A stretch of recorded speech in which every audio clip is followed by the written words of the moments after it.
सुंदरवन के जंगल में एक टुनटुनी नाम की चिड़िया अपनी माँ रूपा चिड़िया और सौतेले बाप सोनू कौवे के साथ रहती थी। सोनू बहुत लालची और कामचोर कौवा था। उसने रूपा चिड़िया से शादी उसके पैसों के लालच में ही की थी। वह रूपा की बेटी टुनटुनी को बिल्कुल पसंद नहीं करता था। वह उससे बहुत काम करवाता। एक दिन की बात है, रूपा अपनी दोस्त कोमल कबूतरी से मिलने बाहर गई हुई थी। तभी वह सोनू कौवा टुनटुनी चिड़िया के पास आता है और उससे कहता है, एरे टुनटुनी चिड़िया, चल मेरे लिए एक गिलास पानी लेकर आ। टुनटुनी अपना होमवर्क कर रही थी, इसीलिए उसे सोनू कौवे की आवाज सुनाई नहीं देती और वह अपने काम में ही लगी रहती है। जब वह सोनू को पानी का गिलास लाकर नहीं देती तो सोनू बहुत गुस्सा हो जाता है और उससे गुस्से में कहता है, ए, तुझे सुनाई नहीं देता क्या? मैं कब से तुझसे पानी लाने के लिए बोल रहा हूँ। माफ कर दीजिए पिताजी, मुझे सुनाई नहीं दिया, मैं अपना होमवर्क कर रही थी। चल चल, ये बहाने मत बना। चल मेरे लिए एक कप चाय बना कर ला, जल्दी कर। पर अभी तो आपने पानी के लिए बोला था। तो मैं चाय नहीं पी सकता क्या? अब मेरा मन पानी पीने का नहीं है, चाय पीने का है। तो तुझसे जो कहा है वह पूरा कर और जल्दी से मेरे लिए गर्मा गर्म चाय बना कर ला। पर पिताजी, मुझे चाय बनानी नहीं आती, मैं कैसे चाय बना पाऊंगी? तो चाय बनाने के लिए क्या मैं तेरे स्वर्गवासी बाप को बुलाकर लाऊं? चल अब ज्यादा मेरा दिमाग मत खा और मेरे लिए अच्छी सी चाय बना कर ला। सोनू की ये बातें सुनकर टुनटुनी रसोई में चली जाती है और जैसे तैसे सोनू के लिए चाय बनाती है और उसे लाकर देती है। ये लीजिए चाय पिताजी।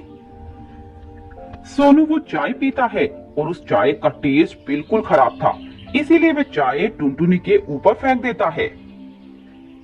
ये चाय बनाई है तूने, ले पी ले खुद ही।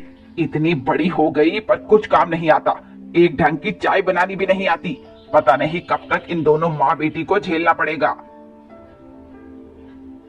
पिताजी, मेरा चेहरा बहुत जल रहा है, मुझे बहुत दर्द हो रहा है, मुझे डॉक्टर के पास ले चलिए। तेरी माँ मुझे कोई नोटों की गड्डी नहीं थमा गई जो मैं तेरे ऊपर खर्च करता फिरूं। हाँ? ऐसा कहकर सोनू कौवा वहां से चला जाता है और टुनटुनी चिड़िया दर्द से करहा रही होती है और अपने पापा की तस्वीर देखकर उनसे कहती है, पापा, अगर आप जिंदा होते तो कितना अच्छा होता। आप मुझे कितना प्यार करते और बहुत जगह घुमाने के लिए भी ले जाते। पर ये पिताजी ऐसे नहीं है, ये मुझसे बिल्कुल भी प्यार नहीं करते और मुझे डांटते रहते हैं। आज देखिए उन्होंने मेरे साथ क्या किया। उन्होंने गरम गरम चाय मेरे ऊपर फेंक दी और मेरा चेहरा जल रहा है। ऐसे रोते रोते टुनटुनी चिड़िया वहीं पर सो जाती है। शाम को सोनू कौवा वापस आ जाता है और टुनटुनी से कहता है,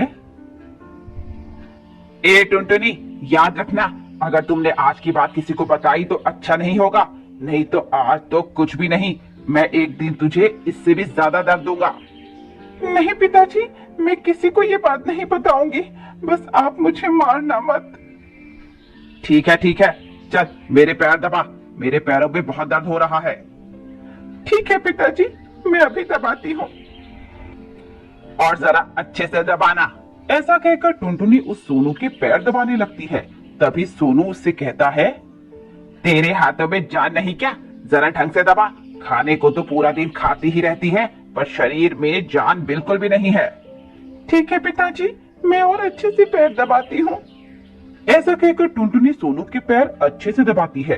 तभी रूपा चिड़िया वापस आ जाती है और टुनटुनी को सोनू के पैर दबाते देखकर टुनटुनी से सवाल करती है, बेटा टुनटुनी, तू ये क्या कर रही है?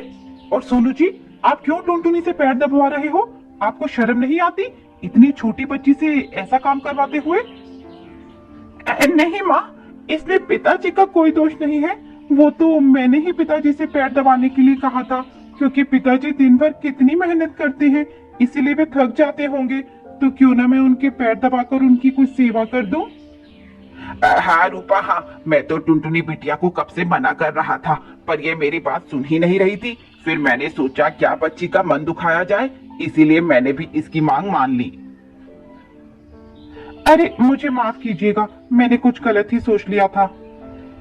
अरे रूपा कोई बात नहीं, बाकी मैं टुनटुनी बिटिया को अपनी जान से ज्यादा चाहता हूँ, एक ही तो बेटी है मेरी। ऐसा कहकर वे सभी खाना खाकर सो जाते हैं। पर आज रात को सोनू को नींद नहीं आ रही थी। वे मन ही मन किसी नए जाल को बुनने में लगा था। आज तो बाल बाल बच गए, वरना अगर रूपा को ये बात पता चल जाती कि मैं टुनटुनी से जबरन काम करवाता हूँ तो वो मुझे घर से निकाल फेंकती और मैं फिर से दर बदर की ठोकरें खाता फिरता। समझदारी इसी बात में है कि अपने प्लान को जल्द से जल्द पूरा किया जाए और इन दोनों माँ बेटी को मार के यहाँ से 9-2-11 हुआ जाए। अगली सुबह सोनू कौवा जल्दी उठकर सबके लिए नाश्ता बनाता है और उस नाश्ते में जहर मिला देता है और सबको खाने के लिए बुलाता है। आ जाओ रूपा और मेरी प्यारी बेटी टुनटुनी, जल्दी आ जाओ। देखो पापा ने आप दोनों के लिए अच्छा अच्छा खाना बनाया हुआ है, जल्दी से आ जाओ। अरे वाह, खुशबू तो बहुत अच्छी आ रही है। पर आपने क्यों सुबह सुबह इतनी मेहनत की? मैं उठकर खाना बना देती ना। अरे तुम तो रोज खाना बनाती हो, आज मैंने बना लिया तो क्या हो गया। चलो ये सब छोड़ो और तुम दोनों नाश्ता करो। ऐसा कहकर वे दोनों खाना खाने लगती हैं। कुछ ही निवाले खाने के बाद वे दोनों बेहोश हो जाती हैं और सोनू जोर जोर से हंसने लगता है। ये हुई ना बात, ये दोनों माँ बेटी तो भगवान को प्यारी हो गई हैं, तो देर किस बात की, सारा पैसा और जेवर लेकर यहाँ से भाग जाता हूँ। वे लोकर से पैसे और ज्वारात निकालकर भागने लगता है। तभी रूपा और टुनटुनी जाग जाते हैं और उसे पकड़ लेते हैं। ऐसे नहीं जाने देंगे आपको पिताजी, पहले प्रसाद तो लेते जाइए। तुम दोनों जिंदा कैसे बच गई? तुम्हें तो मैंने अभी अपने हाथों से जहर खिलाया था। हाँ, मुझे पता है कि तुमने हमें मारने के लिए खाने में जहर मिलाया था और तुम हमें मारना चाहते थे, पर अफसोस यह हो न सका क्योंकि मैंने तुम्हें पहले ही खाने में जहर मिलाते देख लिया था और उसके बाद मुझे टुनटुनी ने सब सच बता दिया कि कैसे तुम मेरे जाने के बाद उस पर अत्याचार करते हो। तुम्हें शर्म आनी चाहिए सोनू कौवे, मैंने तुम्हें अपना पति माना और अपनी बेटी का बाप, पर तुम विश्वास के लायक ही नहीं हो। हाँ माँ, ये बहुत गंदे पिताजी है, मुझे ऐसे पिताजी नहीं चाहिए। के मारकर घर से निकाल देते हैं। जाओ यहाँ से, तुम्हारे जैसे पापी पक्षी के लिए मेरे घर में कोई जगह नहीं है और आइंदा से मुझे अपनी ये गंदी शक्ल मत दिखाना। निकल जाओ यहाँ से।